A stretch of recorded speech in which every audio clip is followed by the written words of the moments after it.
why is July sketchier than other months ahead? Like, what's particularly got your attention there? It's been this interesting situation where we've started to see the limits of that approach. We've seen how, you can't just go out and just tariff the entire world. Where does this end? Do we ever bring it back down to earth, or is this really a runaway train?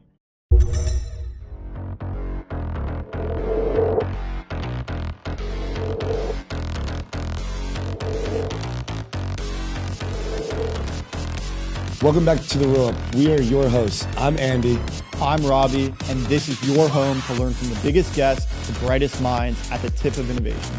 Our goal is to help spread the collective knowledge of everyone in our community. We are breaking crypto out of its echo chamber and taking it to the real world. Sit back, relax, and enjoy a quick word from some of our awesome partners who make this show possible. Crypto UX? Broken. AI? Can't trust it. Let Magic Newton set you free. It puts your on-chain transactions on autopilot. Does all the work for you 24/7 so you can go do what you want. The vision of Magic Labs, the creators of embedded wallets, used and backed by the best. See for yourself. Simpler crypto UX, verifiable AI agents. Newton.xyz. Felix, good to see you, man. Thanks for joining us. Big fans of your podcast. Also had Arthur Hayes on at a similar time that we did when he was Giga Bullish and everybody was not. So it's good to see you, man. Yeah, thanks. Happy to be here. Big fan of you guys. Let's make sure you're unmuted in Google Meet so we can hear you. Oh, there we go. You guys Welcome hear me okay? Nice. Yeah. Yes, thanks. Sir. Yeah, happy to be here. Big fan of you guys' work, and excited to chat. Yeah, man. Thanks, man. So Robbie is our local macro analyst. Guy listens to the All In podcast. He listens to Forward Guidance. He listens to all of Besant's speech. So I'm going to sit back a little bit on this one and see what Rob's got for you, Felix. Sounds good to me. I don't have anything too specific at this point. I do tend to think of macro as the dog wagging the tail of crypto, because it's just, even if you're looking at the crypto asset class and maybe it's a few trillion, that's pocket change in the grand scheme of things. And so the bigger liquidity picture is what leads the charge and kind of dictates the show. So when you think about this, is that really the case? Can crypto do well despite global liquidity coming out of the system? And then maybe we'll get into whether or not you think liquidity is going to be added or taken out of the system.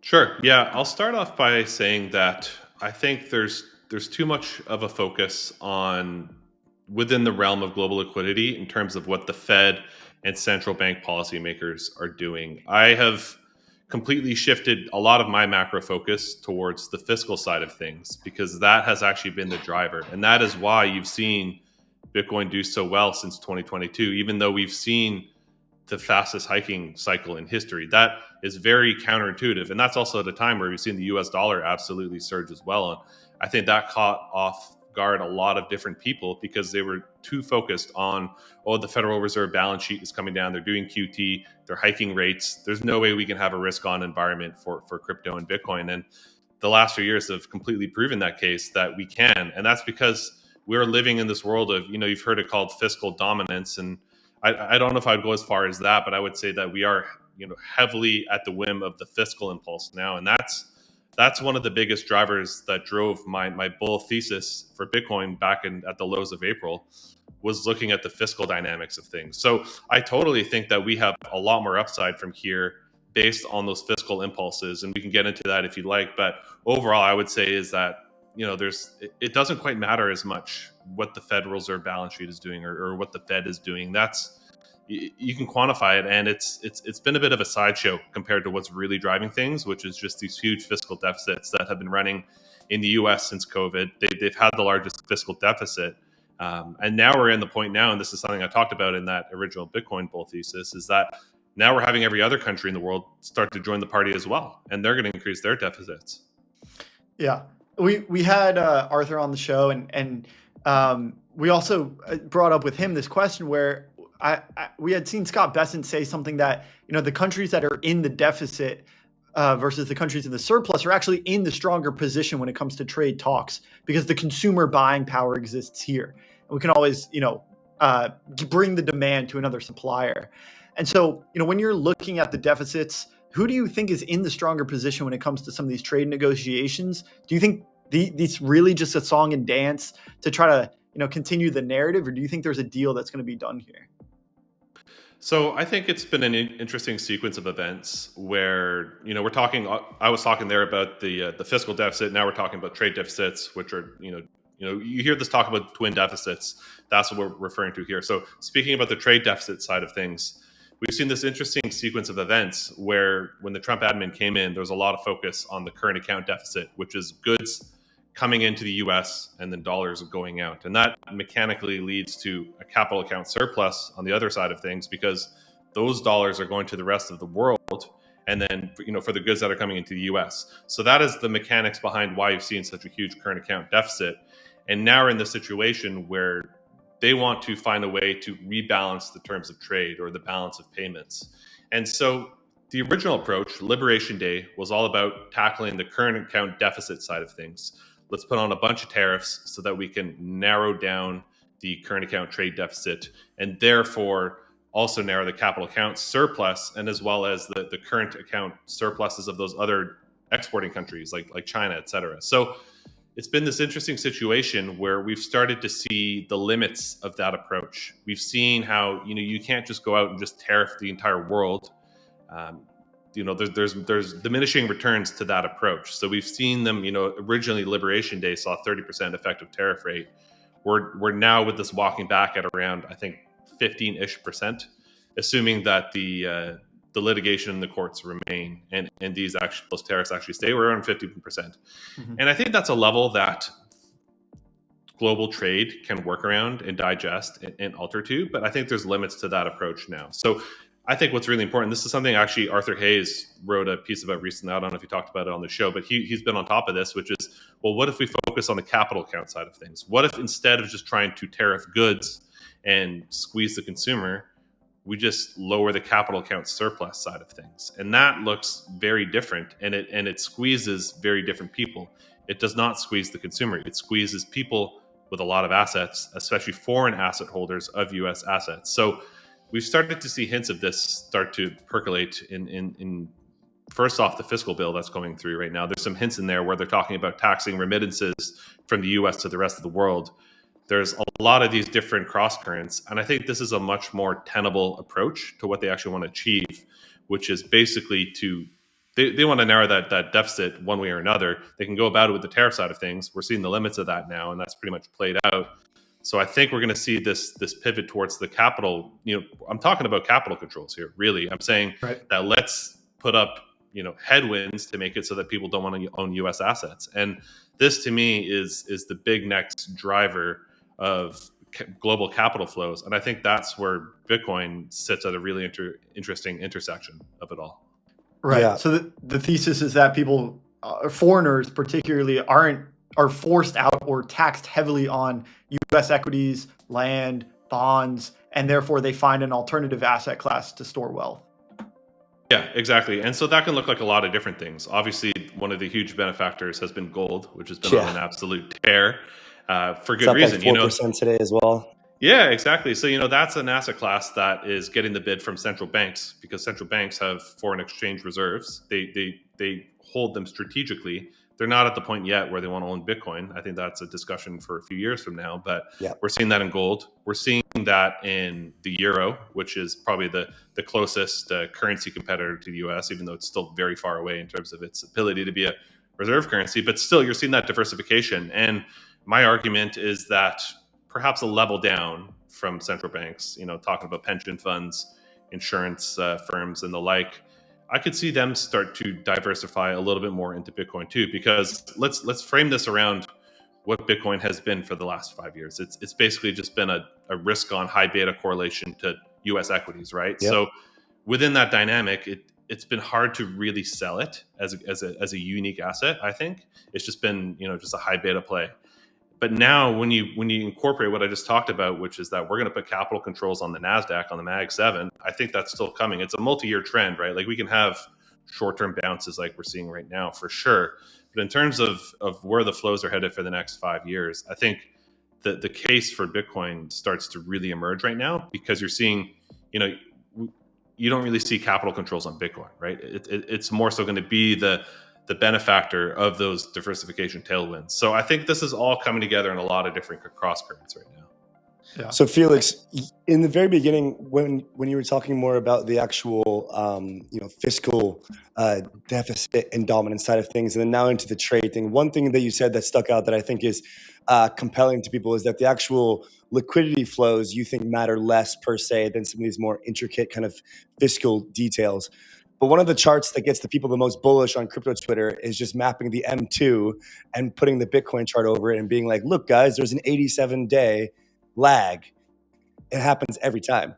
So are you saying that this is one of those correlation does not equal causation type of things, or saying that that the reason for Bitcoin's potential future success, is more entrenched in these, let's just call them more complex reasonings than the smooth brain can just go like, look, chart go up, number go up type of thing?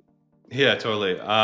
So yeah, I would say it's a spurious correlation. And when you talk about spurious correlations, what it means from like a statistically trained perspective is that there's a third variable driving it that is unknown in the statistical analysis. So my argument, and I wrote this in that piece again as well, is that Bitcoin is a global liquidity asset. And so the reason it's been driven so heavily by the US side of things over the past few years is if you just look at fiscal deficits as a percentage of GDP, the US is at 7% of GDP. This is typically what the US government runs during a recession. So we're running a recessionary fiscal deficit during a positive growth regime. So no wonder it's been the key driver. But now you look at the rest of every other country, I'm in Canada. Our fiscal deficit percentage of GDP is only 2%. And people are shocked to hear that because they think, oh yeah, up here in the socialist communist regime of Canada, they must have a huge fiscal deficit. But no, it's been 2% versus US is 7%. And so my bullish dynamic is that every other country, because of the impact of what Trump is doing in terms of tariffs and talking about every other country trying to increase their percentage of spending for NATO and the military, et cetera, every other country is going to come and meet the US at those higher levels. So how this incorporates into the M2 dynamic, first off, my main criticism with the M2 analysis is that it's quite noisy. I mean, there's plenty of times in 2022 where liquidity, quote unquote, was surging higher and Bitcoin wasn't. It just so happens that we're in this regime right now. And so my argument is that the key driver is these powerful fiscal impulses. And that does trickle into M2 because when you have a high fiscal deficit, that's creating, higher interest payments. Higher interest payments leads to income for people that own T-bills. That leads into higher M2 growth. So my main criticisms are just a lack of specificity in terms of what are the actual drivers. So yes, for the most part, I feel like it's somewhat useful as a heuristic to just have a look at what M2 is doing and know that you're probably on the right side of things. But for practitioners like myself who are very passionate about macro, I'm more interested in diving deep into what are the actual causal drivers, because to me, again, that's just a spurious correlation. So, I don't have any big issues with it. I do have big issues when people start to look at every single tick and be like, oh, look, in a week from now, we're going to go down 4.458%. And it's like, that's just ridiculous. Yeah. Man, so if we're looking forward then to, the end of Q2 into Q3, I'm quite bullish. I think you are as well. But you put out a tweet recently that said, July could be sketchy. Why is July sketchier than other months ahead? Like, what's particularly got your attention there? Yeah, so there's a few different short-term things. So yeah, put it simply, 8 to 16-month time horizon, I'm obscenely bullish. Short-term here, there's a few different cross currents that come together in July. So the first one is the positive economic data is in a bit of a weird, I've been calling it a mirage right now, where we've seen this today. We got the Atlanta Fed GDP now print, and it's at 4.6% growth, which is just absolutely insane. And a lot of that is just due to the whipsaw effects of tariffs. So we saw the negative print last quarter that got everybody in a fuss and calling for a recession. And that was just because of a huge amount of imports, which decreases GDP mechanically. And now we're on the other side of things where we're seeing a huge slowdown in imports because everybody's already imported everything in the lead up to the tariffs. And that increases GDP. So you have this sequence. You have the pullback of the tariff announcements since Liberation Day, which is improving sentiment and business decisions. You can see this in the ISM survey data. So all of that together is creating this, I wouldn't go as far to say like artificial strength, but some whipsaw dynamics positively, which we're in the midst of right now.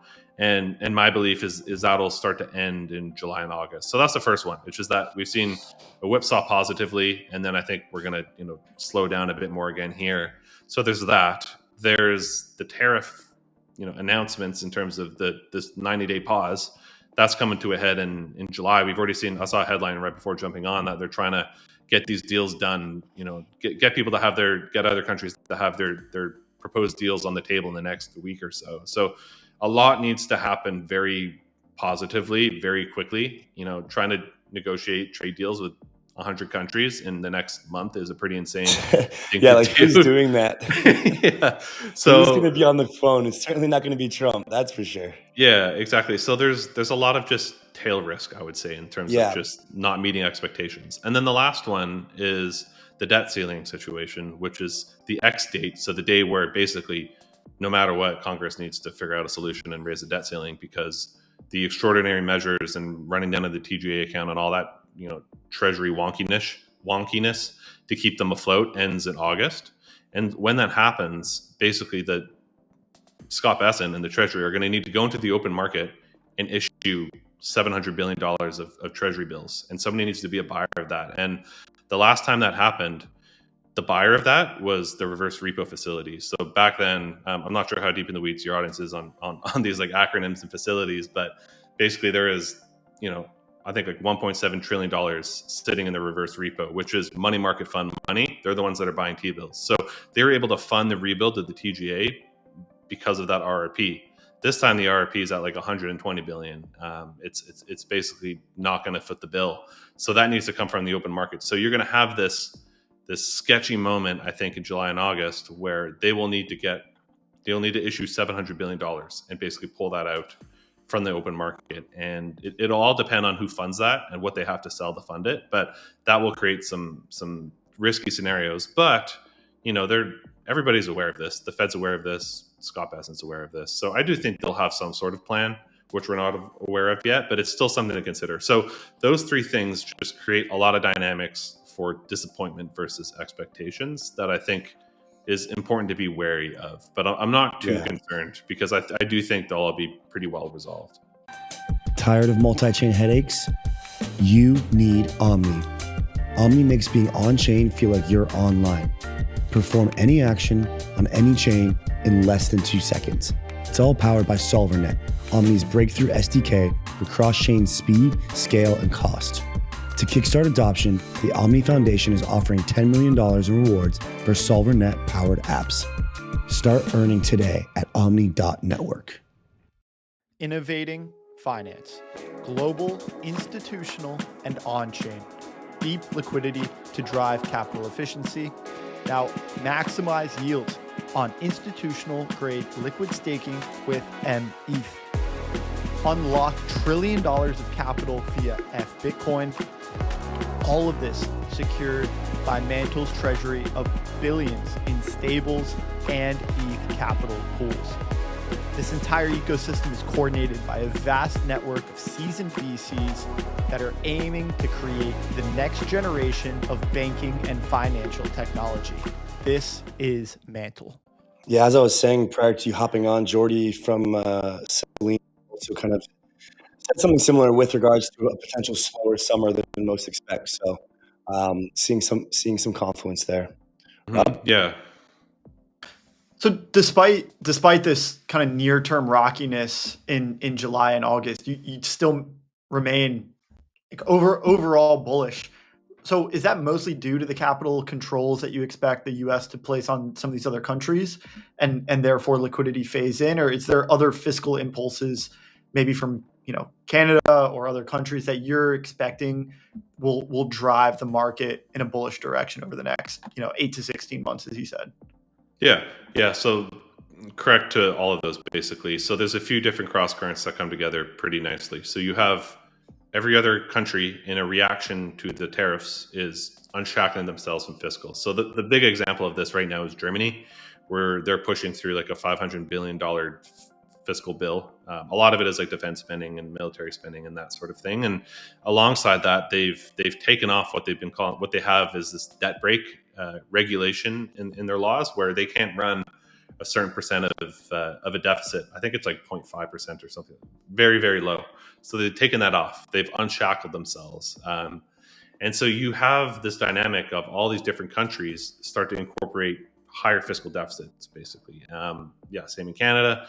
We just had an election, and Mark Carney is on the platform of we need to invest in our country and really just modernize our economy. So it feels like every country is going through this right now. So you have, again, just think of this idea. And at the same time, when I wrote that piece originally, this is where there was the narrative of the fiscal deficit in the US was going to come lower. There was the idea of Doge and all this stuff. And we're starting Austerity. to see that, that's not going to happen. That's completely cooked. If the bill Elon's passes not as it happy is, about it. if the bill passes how it is, it's going to actually go from 7% of GDP to 8%. So that's increasing. And then you have every other country that is going from the 0 to 2% range to probably like 5 or something like that. So you have every other country coming to the party to run their economy hot.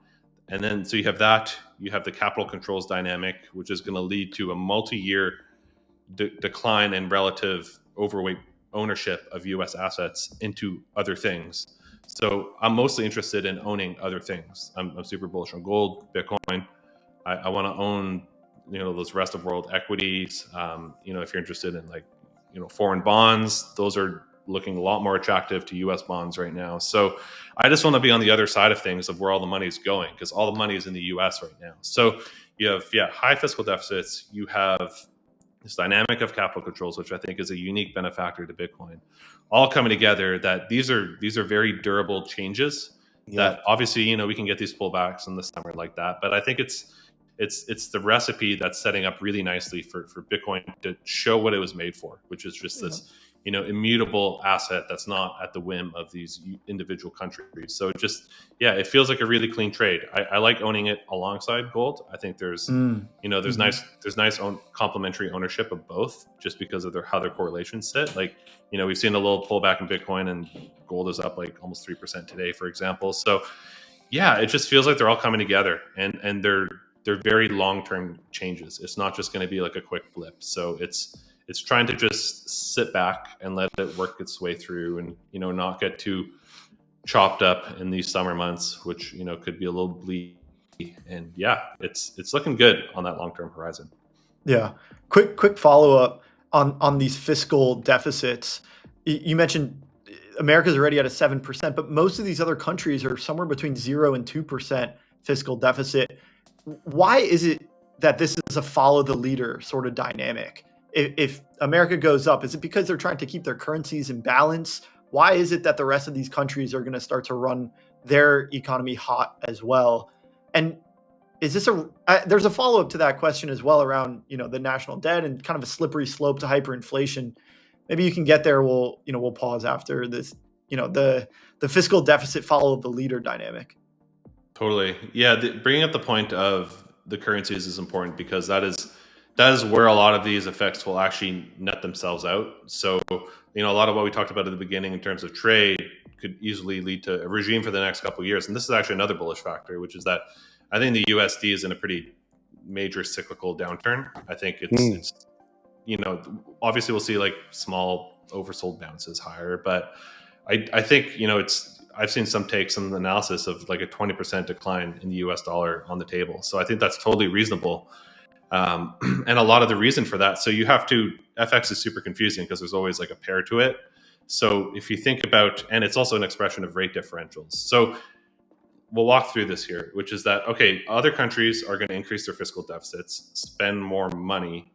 That is going to lead to higher inflation, higher growth, higher bond yields, which is going to lead to basically that relative to the US, which is already at that level. So they're going to catch up.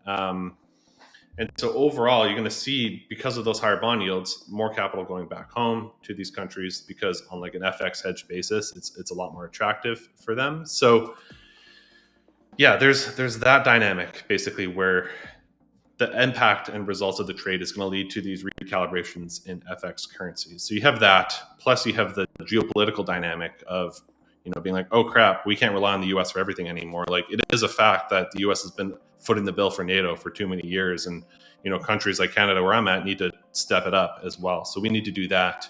We need to increase our defense spending. We need to increase, our investment into just being more resilient as individual economies across the world.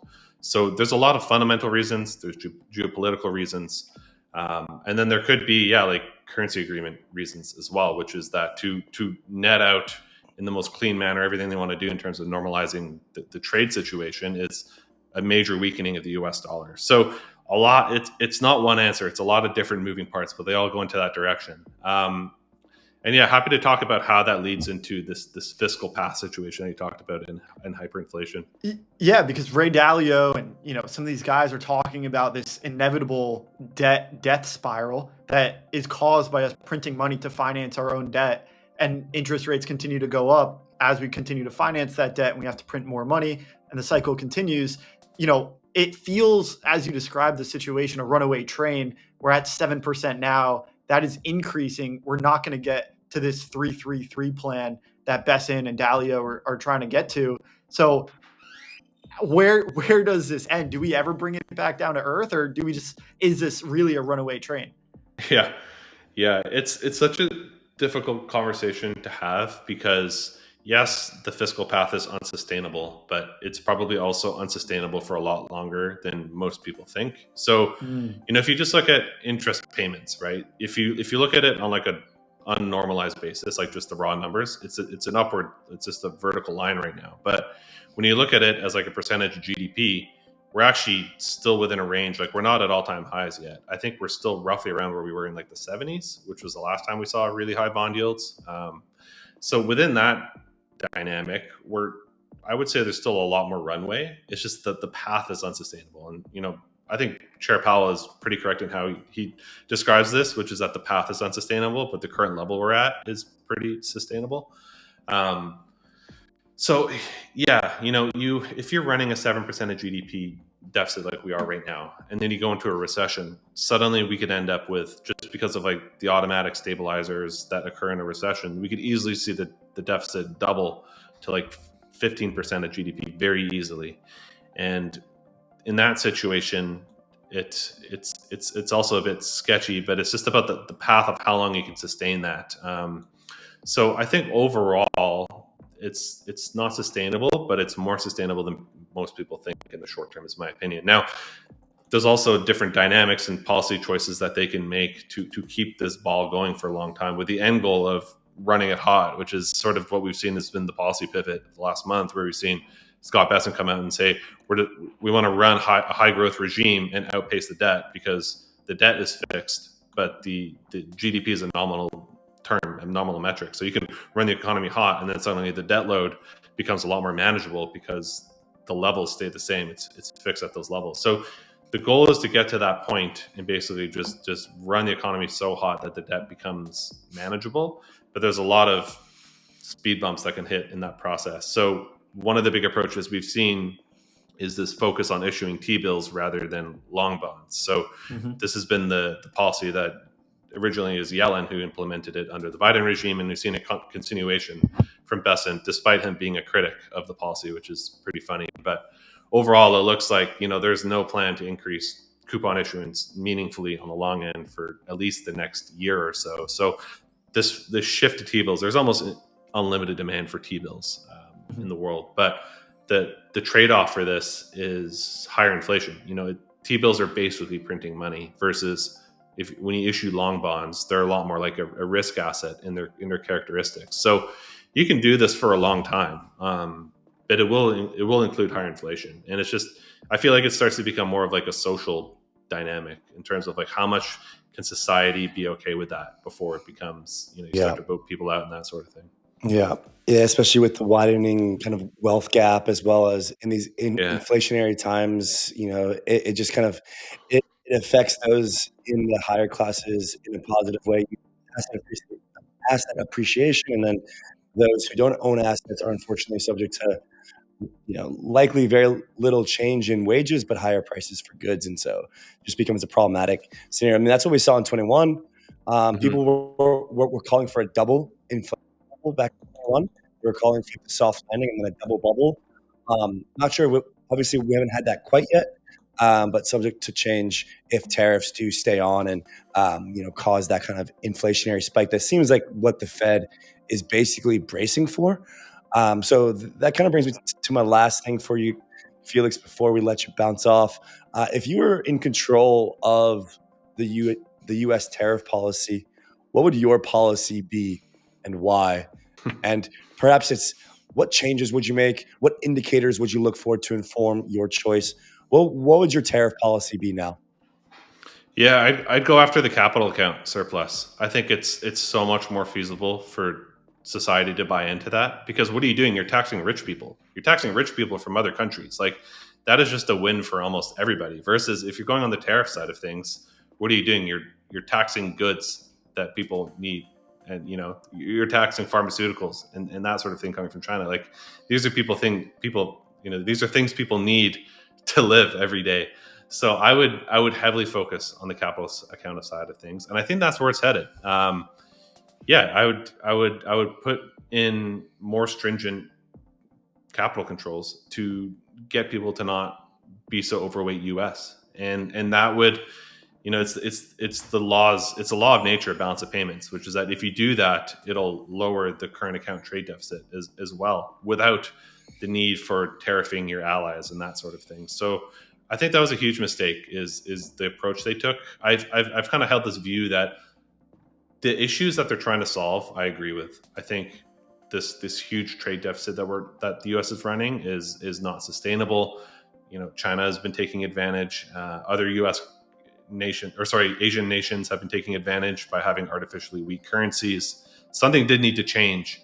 It's just the approach of it has been very not great, and we've seen that in the walking back. And so I do think that they're on a better path now if they focus on running it hot from a fiscal perspective, paired with some of these capital controls on the capital account side of things. I think you can get to a more durable trajectory to normalize these balance of trade issues without getting the middle class to be the bearer of it all. I think that was a very significant mistake, and it does feel like they're heading in the more correct approach to it now, and that approach is very bullish Bitcoin in my opinion. So I'm not mad about it either. Do you think these other countries are kind of bracing for that and saw that coming, and that led to the creation of BRICS? Do you see BRICS as a real threat? Maybe a little bit. I mean, yeah, basically every country is trying to diversify out of the US dollar a little bit. Whether that's gold, whether that's a BRICS thing, whether it's just owning more of other currencies like the euro. Yeah, the trend is in that direction. Absolutely. This dynamic is not sustainable, especially when you start to weaponize the US dollar like they did with Russia. Yeah. Suddenly that was the moment. I mean, that's when, like, if you look at a correlation of gold to real rates, that was the breaking moment. Suddenly, for decades, gold has been correlated to real rates. So, when you have negative real rates, gold does really well. And suddenly we got into this regime of really high real rates, and gold is still doing really well. And you can basically look at a chart of the day that happened, where they weaponized the US dollar SWIFT system as the moment where suddenly every reserve manager in the central bank was like, oh crap, we need to diversify our holdings. We can't just own US treasuries. Felix, one last question for you. A lot of the things we talked about today point to a weaker dollar through running the economy hot. The one counterfactual here is this dollar milkshake theory that Santiago Capital talks about, and on the face of it, it seems really, really compelling that the dollar will get stronger through like three different counterparts. Do you think there's any merit to the dollar milkshake theory, and if so, why or why not? Yeah, I was a big fan of the dollar milkshake theory. Still am. I don't think Brent thought that the U.S. would be the one to catalyze this regime shift. I think he thought that they would be the ones that would be the last to this table. Because again, like, the approach of doing what I said in terms of capital controls is a major systemic risk to the U.S. dollar reserve hegemony. So I think he thought that we wouldn't get to a moment where society and policymakers were at a point of being willing to do this. So I think it does question the thesis in a lot of different ways, because the issue was, or the dynamic that was originally there for the milkshake theory, was that every other country is just in a so much worse situation than the U.S. But Yeah, exactly. suddenly we're in the opposite regime. We're running, like, the U.S. is running the highest fiscal deficit. The U.S. is the one saying that we want to, lower the capital account surplus. So yeah, I think you have to reevaluate it in a lot of different ways, because the fundamentals have shifted. Felix, thank you for joining us, man. Appreciate your time. Love your work, and we'll have to get you on in like 3 to 6 months and do a recap of what's going on, because it feels like every week is just accelerated, and there's just something going on. So yeah, thanks guys. I really enjoyed that, and would be happy to come on again. Speak to you soon, man. Thanks, Felix. Thanks. Yeah. Cheers, man.